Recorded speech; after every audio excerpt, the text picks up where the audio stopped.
آج کی اس نشست میں گفتگو کے عنوان کے طور پر جو چند کلمات مقدسہ میں نے تلاوت کرنے کا شرف حاصل کیا ہے، یہ سورہ کہف کی ایک آیت کریمہ ہے، جس کی روشنی میں بتانا یہ مقصود ہے کہ اللہ رب العزت نے یہ جو ہمیں مختصر سی زندگی عطا کی ہے، اس زندگی کی حقیقت کیا ہے۔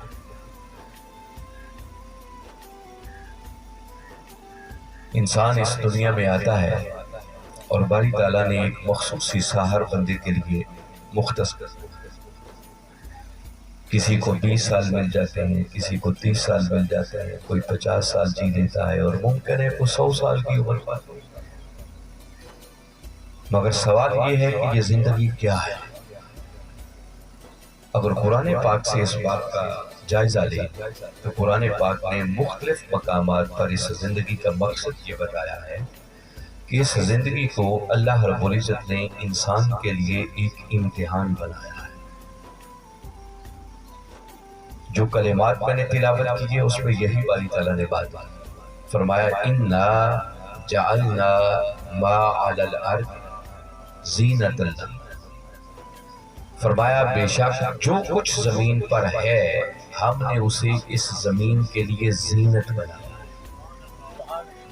خوبصورتی کا باعث بنایا، سبب بنایا، اور یہ سب کچھ بنایا اس لیے ہے لِنَبْلُوَهُمْ أَيُّهُمْ أَحْسَنُ عَمَلًا، تاکہ پھر ہم اس زمین پر رہنے والوں کو آزمائیں کہ ان میں سے بہتر عمل کون کرتا ہے۔ تو زمین کے باسیوں کو باری تعالیٰ نے آزمانے کے لیے پیدا کیا کہ ذرا دیکھوں کہ کون ہے جو عمل میں بہتر ہے، عمل میں اچھا۔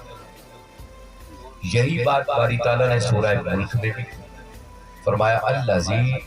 خلق الموت والحیات لیبلوکم ایکم احسن عملا،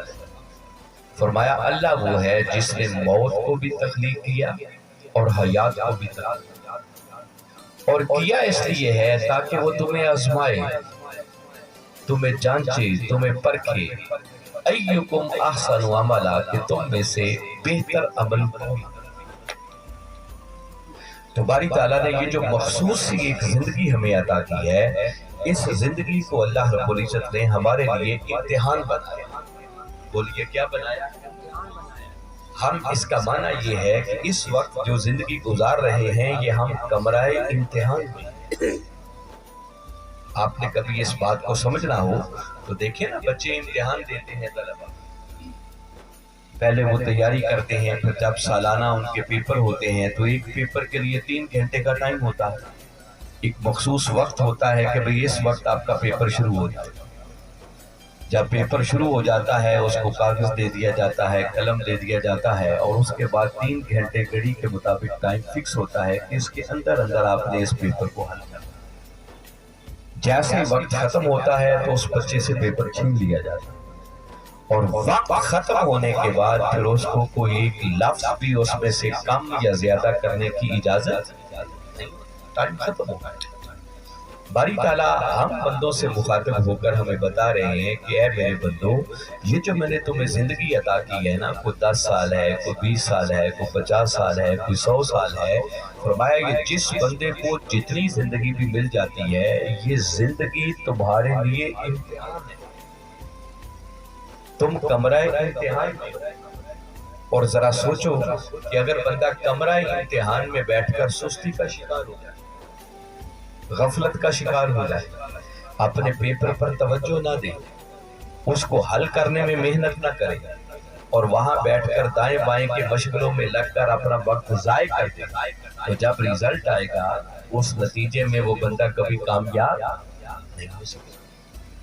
کامیاب وہ ہوگا جو پیپر میں دیے گئے سوالات کو صحیح طریقے سے حل کرے، پوری توجہ کے ساتھ کرے، اچھا لکھے، کہیں غلطی نہ ہو، بار بار کٹنگ نہ کرنے پڑے، تب جا کر اگر وہ اچھے طریقے سے پیپر کو حل کرے گا تو نتیجے میں اس کو کامیاب کرا۔ اسی طرح باری تعالیٰ نے اس زندگی کو ہمارے لیے امتحان بنایا۔ اب میں آسان کرنے کے لیے اگلی بات بتاتا ہوں. بندے کے ذہن میں خیال آتا ہے کہ اچھا اگر یہ زندگی امتحان ہے تو باری تعالیٰ ہمیں آزماتا کیسے؟ ویسے تو پوری کی پوری زندگی امتحان ہے، میں اس پر بات کرتا ہوں، مگر میں آپ کو آج دو موٹے طریقے بتاتا ہوں جو اس کے آزمانے کے دو بڑے طریقوں میں سے.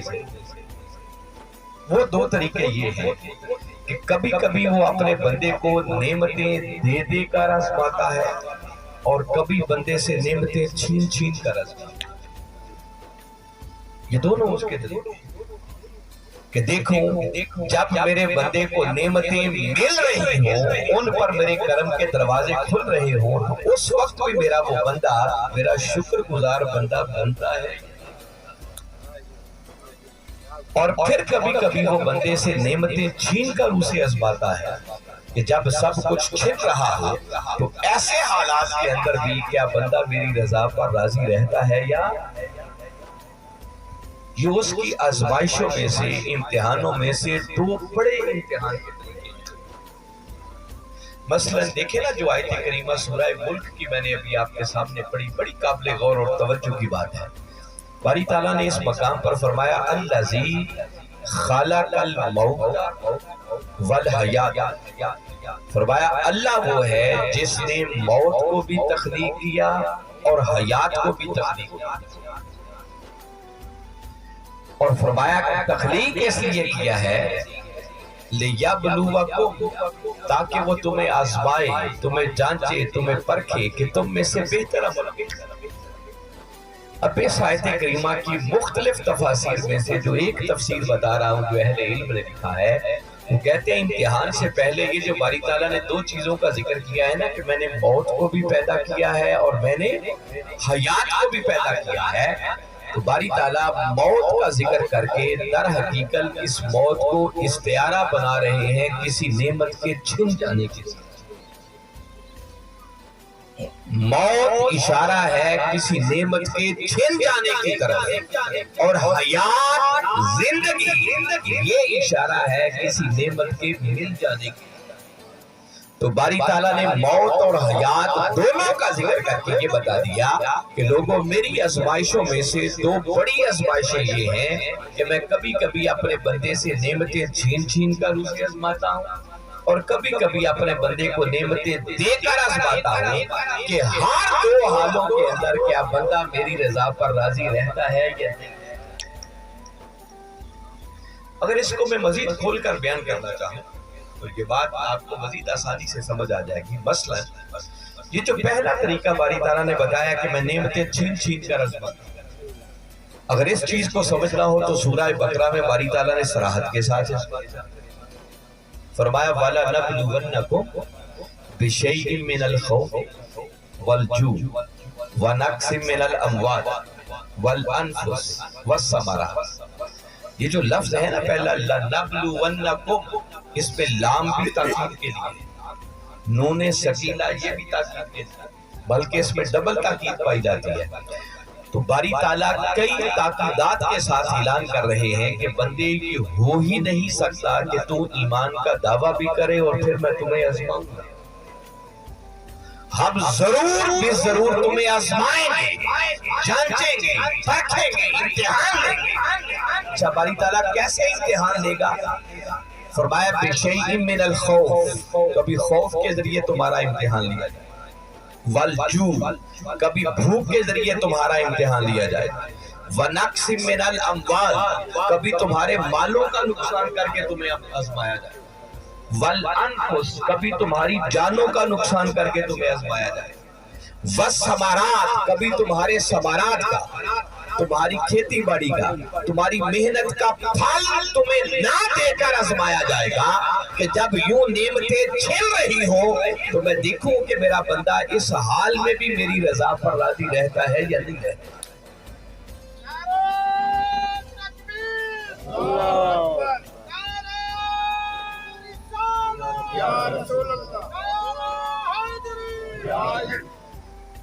تو جو میں نے بتایا نا نعمتیں چھین کر آزماتا ہے، اس آیت میں باری تعالیٰ نے بڑی تفصیل کے ساتھ گن گن کے بتا دیا کہ وہ کس طرح اپنے بندے سے نعمتیں چھین چھین کر اپنے بندے کو آزماتا ہے. فرمایا کبھی بھوک کے ذریعے، کبھی خوف کے ذریعے، کبھی مال کا نقصان کر کے، کبھی جان کا نقصان کر کے، کبھی ثمرات کا نقصان کر کے پھر آزماتا۔ اسی طرح نعمتیں دے کر وہ کیسے آزماتا ہے، اس پر بھی آپ کو ایمان افروز بات قرآن پاک کی بتا دیتا ہوں۔ معروف واقعہ ہے، آپ نے سنا ہوگا۔ حضرت سلیمان علیہ السلام ایک دن اپنا دربار لگائے، حاضرین بیٹھے ہیں اور ادھر سے ملکہ سبا 900 میل دور سے ان کی بارگاہ میں حاضری کے لیے چلتے ہیں۔ آپ اپنے حاضرین سے کہتے ہیں کہ بھئی کیا تم میں کوئی ایسا ہے جو اس ملکہ سبا کے یہاں پہنچنے سے پہلے پہلے اس کا 900 میل دور پڑا ہوا تخت اٹھا کر یہاں لے؟ اب آپ کے حاضرین میں جن بھی ہوتے تھے، انسان بھی ہوتے تھے۔ پہلے ایک جن کھڑا ہوا اور قرآن پاک کہتا ہے کہ وہ جن کھڑا ہوا اور جن کھڑا ہو کر عرض کرنے لگا، کالا افریت من الجن، وہ جنوں کا جو ایک بڑا تھا نا وہ کھڑا ہوا اور کھڑا ہو کے کہنے لگا، انا آتی کا بہی قبل ان یرتد قبل ان تقوم من مقام، اور عرض کی کہ اللہ کے نبی اگر اجازت ہو تو آپ کی نشست ختم ہونے سے پہلے پہلے وہ 900 میل دور پڑا ہوا تخت اٹھا کے یہاں لا سکتا۔ آپ نے سنا، سن کر فرمایا نہیں، اتنی تاخیر سے نہیں چاہیے، جلدی چاہیے۔ جب جلدی کا تقاضا کیا تو اس پر اس نے دوبارہ کوئی اگلی پیشکش نہیں، جس کا مطلب کہ وہ اس سے جلدی لانے پر قادر نہیں تھا۔ اگر جلدی لانے پر قادر ہوتا تو عرض کرتا، اچھا حضور اتنی دیر سے نہیں ہے تو میں جلدی لا دیتا ہوں۔ اس کا مطلب کہ جنوں کی پرواز یہیں تک تھی، اس سے جلدی لانے پر وہ قادر نہیں تھا۔ پھر اس کے بعد آپ کا ایک اور امتی کھڑا ہوا جس کا نام تفسیروں کے اندر آصف بن برخیہ ملتا، وہ کھڑا ہوا اور قرآن نے اس کا تعارف صرف اتنا کروایا ہے، وَقَالَ الَّذِي عِندَهُ عِلْمٌ مِّنَ الْكِتَابِ، ایک وہ شخص کھڑا ہوا جس کے پاس کتاب کے علم میں سے تھوڑا سا علم تھا۔ کتاب کون سی ہوگی؟ قرآن تو ابھی اترا کوئی نہیں تھا، یقیناً سلیمان علیہ السلام پر کوئی صحیفہ اترا ہوگا اور اس صحیفے کا سارا علم بھی نہیں تھا۔ علم من الکتاب، اس کتاب اور صحیفے کے علم میں سے تھوڑا سا علم تھا۔ وہ بندہ کھڑا ہوا اور کھڑا ہو کر عرض کرنے لگا، انا آتی کا بہی قبل ان یرتد الیک طرف، اے اللہ کے نبی اگر اجازت ہو تو آپ کی پلک جھپکنے سے بھی پہلے وہ 900 میل دور پڑا ہوا تخت اٹھا کے یہاں لا سکتا۔ اگلی بات کرنے سے پہلے ایک بات آپ کو میں یہاں روک کر اس کی طرف متوجہ کرنا چاہ رہا ہوں، اور وہ متوجہ یہ کرنا چاہ رہا ہوں کہ اب یہ قرآن کی بات ہے، کوئی قصہ کہانی نہیں ہے۔ اس شخص نے بات یہ کی کہ اللہ کے نبی اگر اجازت ہو تو آپ کی پلک جھپکنے سے بھی پہلے۔ اس کا مطلب یہ نہیں ہے کہ وہ یہ کہہ رہا ہے کہ آپ ذرا آنکھ بند کر کے کھولیں تو تخت موجود ہوگا۔ وہ کیا یہ رہا ہے کہ اللہ کے نبی ابھی آپ آنکھ بند بھی نہیں کرنے پائیں گے، تخت ادھر اور اس نے خالی دعویٰ نہیں کیا۔ قرآن آگے کہتا ہے فَلَمَّا رَآهُ مُسْتَقِرًّا عِندَهُ، ادھر اس نے بات کی، ادھر تخت لا کے حاضر کر دیا، اور جیسے ہی تخت کو اپنی نظروں کے سامنے موجود پایا نا تو سلیمان علیہ السلام بول پڑے، قَالَ هَذَا مِنْ فَضْلِ رَبِّي، یہ سارے کا سارا میرے رب کا فضل۔ اب جو خاص بات رک کر بتانا چاہ رہا ہوں نا، جس کی طرف آپ کو متوجہ کرنا مقصود ہے، وہ بات بڑی دھیان اور توجہ سے سنیں۔ میں پھر کہہ رہا ہوں کہ یہ کوئی قصہ کہانی نہیں ہے، یہ کیا ہے؟ اللہ کا قرآن ہے، اور یہ وہ قرآن ہے کہ جس میں اگر شک بھی کریں تو بندے کا ایمان ہی چلا جائے۔ یہ بات حق ہے، طے ہو گئی کہ سلیمان علیہ السلام کے امت کے ولی کی شان یہ تھی کہ وہ پلک جھپکنے سے پہلے 900 میل دور چلا بھی گیا اور تخت اٹھا کر لے بھی آیا۔ اس بات کا اگر کوئی انکار کرے تو وہ اپنے ایمان سے محروم ہو جائے۔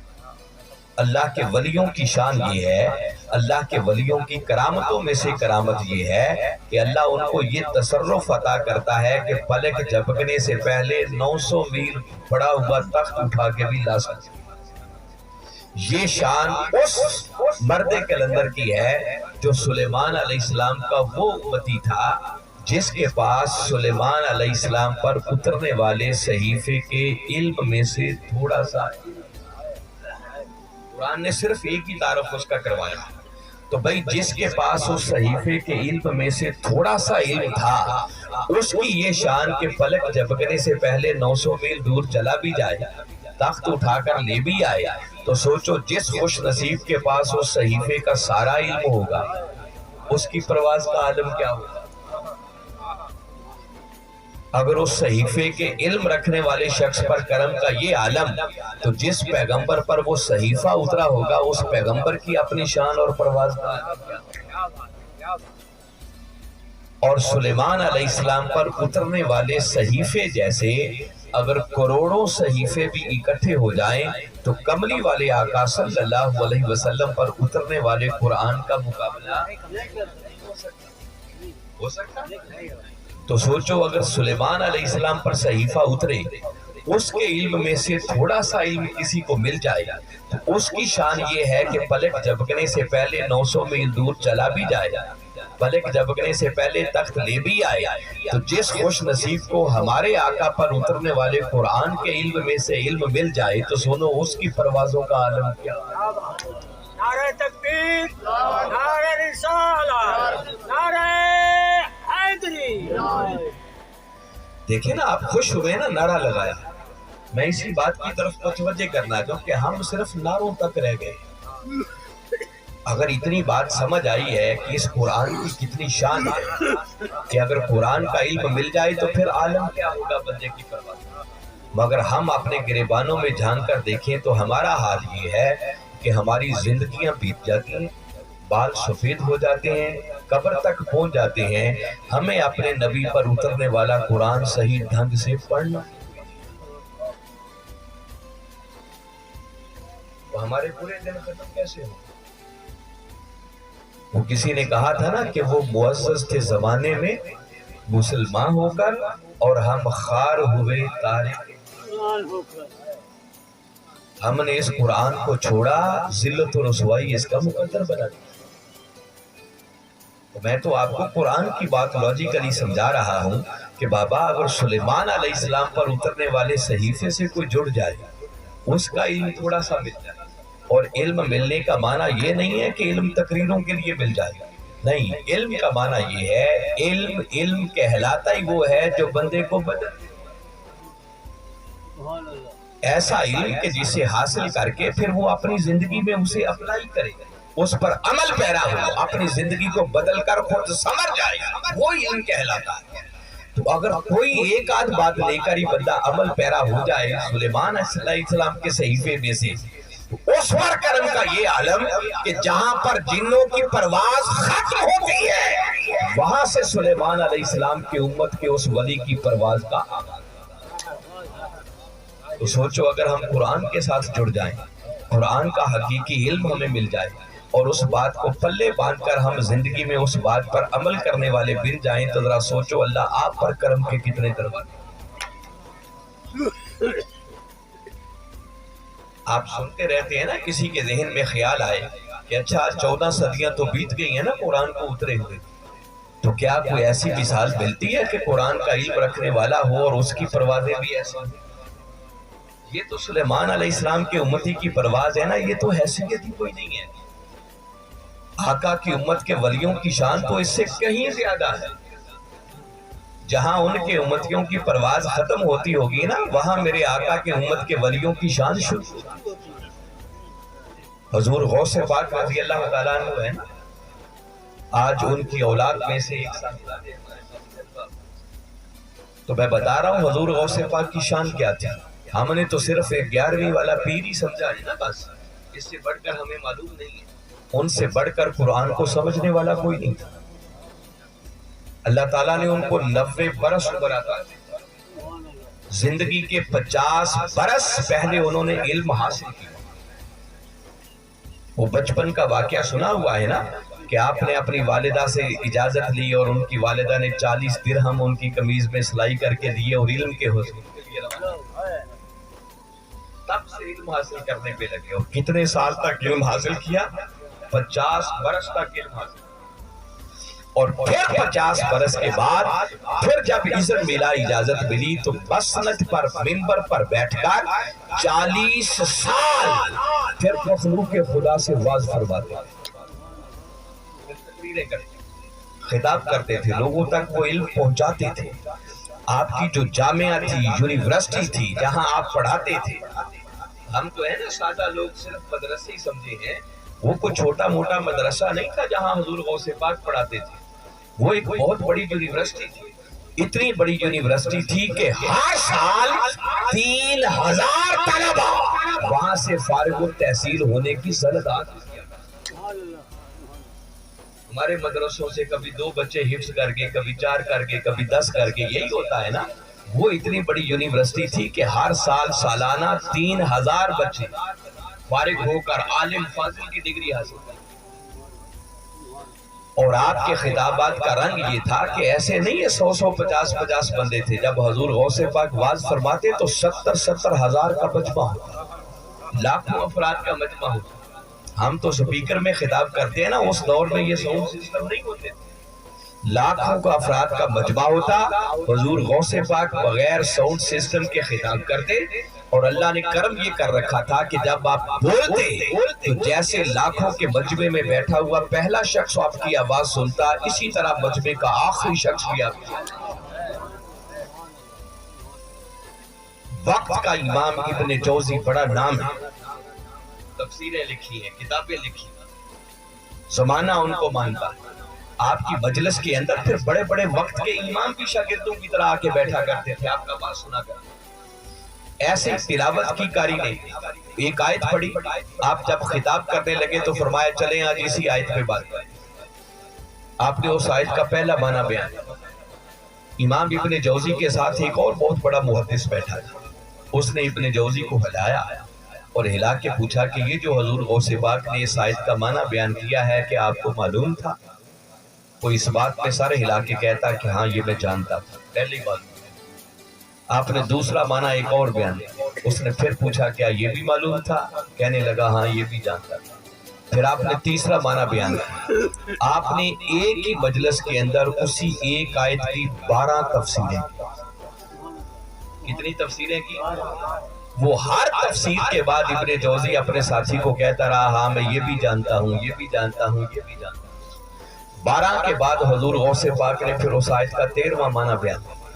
پھر 14واں معنی بیان کیا پھر 15واں معنی بیان کیا حتیٰ کہ اسی ایک مجلس میں ایک ہی آیت کی 40 تفسیریں آپ نے کر 12 تک تو وہ کہتا رہا جانتا ہوں جانتا ہوں جانتا ہوں مگر 12 کے بعد جو اگلی 28 تفسیریں آپ نے کی نا وہ جب ساتھی پوچھتا تو سر پکڑ کے بیٹھ جاتا کہ نہیں آج یہ پہلی بار حضور غوث پاک سے جب 40 تفسیریں مکمل ہو گئیں تو حضور غوث پاک فرمانے لگے بھی ابھی تک جو میں نے باتیں کی ہیں نا یہ ساری کال کی باتیں تھی آئیے اب ذرا حال کی بات آپ نے حال کی پہلی تفسیر کی امام ابن جوزی وقت کا امام وقت میں آ گیا اور وقت میں آ کر اپنے کپڑے تک پکڑ لیا یہ حضور غوث پاک رضی اللہ عنہ تو جب علم یہ تھا تو شان یہ تھی کہ وہ تو ایک آدمی تھا نا جو پلک جھپکنے سے پہلے 900 میل دور چلا گیا اور 900 میل دور پڑا ہوا تک اٹھا کے دے آیا تو حضور غوث پاک رضی اللہ تعالیٰ عنہ پر کرم کا یہ عالم تھا کہ آپ ایک ایک وقت میں 40 مریدوں کے درد یہ معروف بات سنی ہوئی ہے نا بھئی اگر قرآن بتائے کہ سلیمان علیہ السلام کا امتی پلک جھپکنے سے پہلے 900 میل جا کے آ بھی سکتا ہے تو حضور غوث پاک اگر 40 جگہوں پر حاضر ہو جائیں ایٹ اے ٹائم تو اس میں تعجب والی کون سی بات ہے یہ ممکنات میں سے ہے پوسیبل رمضان کا مہینہ تھا بیٹھے تھے ایک مرید آیا حضرت فلان دن افطاری میرے پاس کر آپ نے دعوت کو کر دوسرا آیا اس نے بھی کہا حضور اسی دن کی افطاری میرے پاس کر آپ نے اس کی دعوت 40 مریدوں نے آ کر ایک ہی افطاری کی دعوت دی آپ نے 40 کی 40 دعوتیں قبول مجلس میں کوئی خشک آدمی بیٹھا ہوا تھا وہ سنتا رہا اور سن کے پریشان ہوا کہ کیسے اللہ کے ولی ہیں 40 لوگوں سے وعدہ کر لیا جائیں گے تو ایک ایک گھر باقیوں کے ساتھ وعدہ بھی نہ کریں زبان نہ کھول سکا ادبن حیان چپ رہا مگر جب افطاری گزری اور شام کو لوگ تراویح کے لیے مسجد میں جمع ہوئے نا تو پہلا آیا خوشی خوشی آ کے بتا رہا ہے کہ آج حضور غوث پاک نے افطاری میرے گھر میں تھوڑی دیر بعد دوسرا آیا، وہ خوشی خوشی بتا رہا ہے حضور غوث پاک نے افطاری میرے گھر میں کی۔ تیسرا بتاتا ہے حضور غوث پاک نے افطاری میرے گھر میں کی۔ ہر کوئی کہتا ہے، اور اینڈ پہ آپ کے ساتھ زیادہ آئے، وہ فرمانے لگے وہ تو آج کہیں گئی نہیں افطاری گھر میں ہمارے ساتھ۔ پھر اللہ یہ شان ہے، مگر کرتا ان کو ہے جو نبی پر اترنے والی کتاب کے ساتھ جڑ جاتے، پھر ایسا جڑتے ہیں کہ اس کو سمجھتے ہیں، سمجھ کر پھر اس پر عمل کر کے اپنی زندگیوں کو سنوارتے ہیں، پھر اللہ کرم کے دروازے۔ تو میں رک کر پہلی یہ بات بتانا چاہ رہا ہوں کہ معلوم نہیں ہے کب ہماری آنکھیں بند ہو جائیں۔ اس وقت کے آنے سے پہلے پہلے اللہ کی اس قرآن کے ساتھ، اس قرآن کی تلاوت کو اپنا معمول بناؤ۔ ہر روز صبح فجر کی نماز پڑھو اور نماز کے بعد پہلا معمول قرآن پاک کی تلاوت۔ آج مجھے خوشی ہوئی ہے، نماز کے بعد میں دیکھ رہا تھا کہ ہمارے نور احمد صاحب یہ باقاعدہ قرآن پاک کی تلاوت کر رہے تھے، پھر خالی تلاوت نہیں اس کا ترجمہ پڑھ رہے تھے، اور ترجمہ پڑھ کے پھر اپنے والد صاحب کو سنا دیا۔ یہ کرم ہے جس پر ہوتا ہے، بندہ اپنی بساط کے مطابق شروع تو کرے نا، اخلاص کے ساتھ چلے، پھر اللہ دروازے کھولے۔ آج کل تو کوئی مشکل نہیں ہے، دیکھیں نا میں 24 گھنٹے سفر پہ رہتا ہوں، تو میرے لیے کوئی پرابلم نہیں ہے، موبائل فون میرے پاس ہے، پورا قرآن پاک اس کے اندر ہے، روز فجر کی نماز کے بعد پہلا کام قرآن پاک کی تلاوت ہی کرتا ہوں،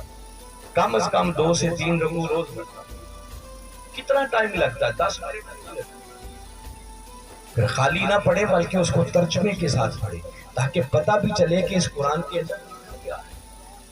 اور پھر جتنی سمجھ آ جائے اس سمجھ کے مطابق پھر اس پر۔ یہ تو ایک آج کی مجلس کی نصیحت کی بات میں کہہ رہا ہوں کہ آج وہ ہماری خاتون چلی گئی، کل ہم میں سے ہر شخص نے اسی رستے پہ جانا۔ قبل اس کے کہ وہ آخری وقت آ جائے، اس وقت کے آنے سے پہلے پہلے ہمیں اپنی بخشش کا کچھ سامان کرنا چاہیے، اور وہ سامان تبھی ہوگا کہ جب ہم اللہ کی اس قرآن کے ساتھ جڑ جائیں، پھر کرم کے دروازے کھلیں۔ یہ ایک الگ مضمون ہے کہ میں اسی پر بات کرتا چلا جاؤں، مگر میں نے موضوع اور شروع کیا تھا، یہ تو ایسے ہی درمیان میں میرے دل میں آیا، اچھی بات آ رہی ہے تو ایک نصیحت یہاں کرتے ہیں۔ میں جو اگلی بات بتا رہا ہوں نا، جب وہ تخت لا کے انہوں نے حاضر کر دیا اور سلیمان علیہ السلام نے دیکھ لیا کہ تخت آ گیا ہے، اور مولا کی بارگاہ میں عرض کی کہ ہاں یہ جو کچھ ہوا ہے مولا یہ تیرا فضل ہے، یہ اللہ کے فضل سے۔ مگر باری تعالیٰ نے اگلے قرآن پاک کے اندر جو کلمات لکھے ہیں نا اس آیت کے آگے، وہ بڑے خاص سلیمان علیہ السلام کی زبان سے نکلے ہوئے جملے ہیں۔ وہ تخت دیکھ کے کہتے ہیں قال ھذا من فضل ربی، یہ اللہ نے مجھ پر فضل کیا ہے کہ میرے مریدوں پر، میرے امتیوں پر ایسے ایسے کرم کیے ہیں کہ پلک جھپکنے سے پہلے 900 میل دور چلے بھی جاتے ہیں، تخت اٹھا کے لے لیا جاتا ہے۔ اور آگے کہتے ہیں کہ یہ کرم اس نے اس لیے کیا ہے لیبلونی، وہ یہ نعمت دے کر، یہ کرم کے دروازے کھول کر مجھے آزمانا چاہتا ہے، یہ نعمت دے کر، یہ تصرف ادا کر کے مجھے آزمانا چاہتا ہے، اشکر ام اکفر، کہ اس نعمت کے ملنے پر میں اس کا شکر ادا کرتا ہوں یا کفرانے۔ تو میں بتانا یہ چاہ رہا تھا کہ اللہ کے آزمانے کے کتنے بڑے طریقے ہیں، 2۔ ایک طریقہ یہ ہے کہ کبھی کبھی بندے سے نعمتیں چھین کر انہیں آزماتا ہے، کہ جب نعمتیں چھن رہی ہوں تو ایسے حالات میں بھی بندہ میری رضا پر راضی رہتا ہے یا نہیں۔ اور کبھی کبھی وہ اپنے بندے کو نعمتیں دے دے کر آزماتا ہے کہ جب نعمتیں مل رہی ہوں تو پھر کہیں فرعون بن کے اکڑ تو نہیں جاتا، اس کی گردن میں سریا تو نہیں آ جاتا،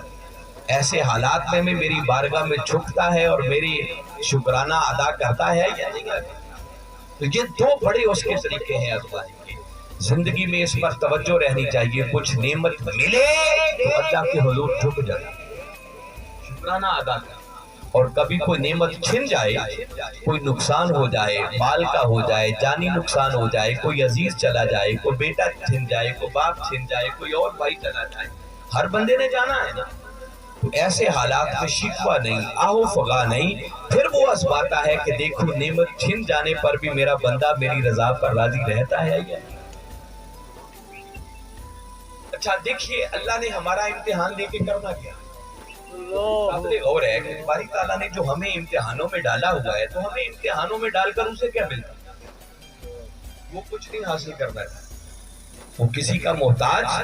یہ امتحان اس نے اس لیے بنا رکھے ہیں کہ اگر کوئی امتحان دینے والا امتحان میں کامیابی سے ہمکنار ہو جائے تو آپ کو پتا ہے دنیا میں اس کو پروموشن مل جاتی ہے، اس کو ترقی ملتی ہے، وہ اگلی کلاس میں پروموٹ ہو جاتا ہے، اس کا اعزازیہ بڑھ جاتا ہے، نوکری اچھا، اور اس کو زیادہ سے زیادہ اس کو فیسلٹیز ملنا شروع ہو جاتی ہے، تو بندے کو اور نعمتیں ملتی ہیں۔ بلا تشبیہ و بلا مثال بتانا چاہ رہا ہوں، یہ کہ اللہ نے ہمارے لیے امتحان رکھے ہیں نا، امتحان اس لیے ہے کہ اگر ہم ان امتحانوں میں کامیاب ہو جائیں تو اللہ ہمارے اوپر اپنے کرم کے مزید دروازے کھولنا چاہتا ہے۔ یہ بھی قرآن میں لکھا ہے، میں باتیں نہیں کر رہا۔ دیکھیں نا کہ جب نعمتیں چھن رہی ہوں تو کیا کرنا چاہیے؟ صبر کا دامن تھامنا۔ ایسے ہی ہے نا جو سورہ بقرہ کی میں نے آیت پڑھی تھی، جو فرمایا وَلَنَبْلُوَنَّكُمْ بِشَيْءٍ مِّنَ الْخَوْفِ وَالْجُوعِ وَنَقْصٍ مِّنَ الْأَمْوَالِ وَالْأَنفُسِ وَالثَّمَرَاتِ، ساری آزمائشیں بتا دی کہ میں آزماتا ہوں، کبھی بھوک سے، کبھی خوف سے، کبھی مالوں کا نقصان کر کے، کبھی جانوں کا نقصان کر کے، کبھی ثمرات کا نقصان کر کے۔ یہ ساری باتیں کرنے کے بعد اب باری تعالیٰ نے آگے فرمایا وَبَشِّرِ الصَّابِرِينَ، میرے محبوب جو نعمتوں کے چھن جانے پر واویلا نہ کریں، شور و غوغا نہ کریں، آؤ فغا نہ کریں، بلکہ ایسے حالات میں صبر کا دامن تھامیں اور ایک ہی جملہ اپنی زبان سے کہیں اِنَّا لِلَّهِ وَإِنَّا إِلَيْهِ رَاجِعُونَ، مولا ہم سارے تیری طرف سے آئے تھے، پلٹ کے ہم نے تیری طرف جانا تھا۔ تو فرمایا اولئک، جو ایسے حالات میں صبر کا دامن تھامے رہیں، شکوہ نہ کریں، فرمایا یہی وہ خوش نصیب ہیں علیہم صلوات من ربہم ورحمہ، یہ وہ خوش نصیب ہیں کہ جن پر پھر اللہ اپنی بارگاہ سے رحمتوں اور برکتوں کے دروازے کھولتے ہیں۔ تو بات پلے پڑ رہی ہے بھئی، سمجھ آ رہی ہے میری بات؟ جی آپ کی توجہ میری بات کی طرف رہنی چاہیے، اگر دھیان ادھر نہیں ہوگا تو بات کرنے کا مزہ نہیں۔ تو میں بتا رہا ہوں کہ جب بندہ صبر کرتا ہے، اس پر شکوہ نہیں کرتا، تو اللہ اس بندے پر اپنی نعمتوں کا دروازہ اور کھولتا ہے۔ دوسرا طریقہ تھا کہ جب نعمتیں مل رہی ہوں تو اس کا شکر ادا کرے، یہ بات بھی اس نے قرآن میں لکھی، فرمایا لَئِن شَكَرْتُمْ لَأَزِيدَنَّكُمْ وَلَئِن كَفَرْتُمْ إِنَّ عَذَابِي لَشَدِيدٌ، فرمایا میرے بندو اگر نعمتیں ملنے پر میرا شکر ادا کرو گے تو سن لو میں اپنی نعمتوں کے دروازے تمہارے اوپر اور کھول دوں۔ تو میں بتا یہ رہا تھا کہ یہ امتحان اس لیے ہے کہ اگر بندہ امتحان میں سے کامیاب ہو جائے تو مولا اس بندے کو اور نوازنا چاہتا ہے، اور ہم امتحانوں سے ڈرتے ہیں، ہم کہتے ہیں آزمائشیں نہیں آنی چاہیے، امتحان نہیں آنے چاہیے۔ اللہ سے ڈرتے رہنا چاہیے، امتحان سے بچنا چاہیے کہ مولا ہم اس قابل نہیں ہیں جو امتحان دے سکیں، مگر آ جائے اور وہ ہے، کیونکہ ساری زندگی امتحان ہے۔ تو پھر گھبرائیں نہیں، مولا سے مدد مانگے، استقامت کے ساتھ ڈٹ جائیں، اگر چھن جائے تو صبر کریں، مل جائے تو شکر کریں، پھر دیکھیں اس کے بعد اللہ اپنی نعمتوں کے دروازے کتنے کھولے۔ میں یہ بات سمجھانے کے لیے آپ کو ایک ایمان افروز بات سناتا ہوں، بات آپ نے سنی ہے مگر موضوع کے ساتھ جوڑ کے اس کو سنیں، پھر آپ کو سمجھ آئے۔ ابراہیم علیہ السلام اللہ کے بندے تھے، بڑے عاشق تھے۔ ایک دن جبریل امین علیہ السلام نے عرض کیا مولا سنا ہے تیرے بندے ابراہیم کو تجھ سے بڑا عشق ہے، اجازت ہو تو آج ذرا آزماؤں۔ اور میں آزمائش بھی وہ معروف بتانا چاہ رہا ہوں کہ آپ کو معلوم ہے جب ابراہیم نے کلمہ حق بلند کیا، اللہ کے توحید کی بات کی، اور بدبخت نمرود اور اس قوم کے بنائے ہوئے سارے بتوں کا تیا پانچا کر کے رکھ دیا، کسی کی ناک کاٹ دی، کسی کا کان کاٹ دیا، کسی کی گردن کاٹ دی، کسی کا بازو کاٹ دیے، یہ یاد ہے نا واقعہ ساتھ۔ جب وہ پلٹ کے میلے سے واپس آئے، پتہ چلا یہ ابراہیم نے کیا ہے، تو فیصلہ ہوا کہ ابراہیم کو آگ میں جلا دیا۔ مہینہ بھر لکڑی جمع ہوتی رہی، آگ کا الاؤ تیار ہو گیا، منجنیک بنا لی گئی جس میں رکھ کر ابراہیم کو آگ میں پھینک دیا۔ قریب تھا کہ بس منجنیک میں بٹھا چکے تھے کہ اب ابراہیم کو آگ میں پھینک دیا جاتا۔ جبریل امین علیہ السلام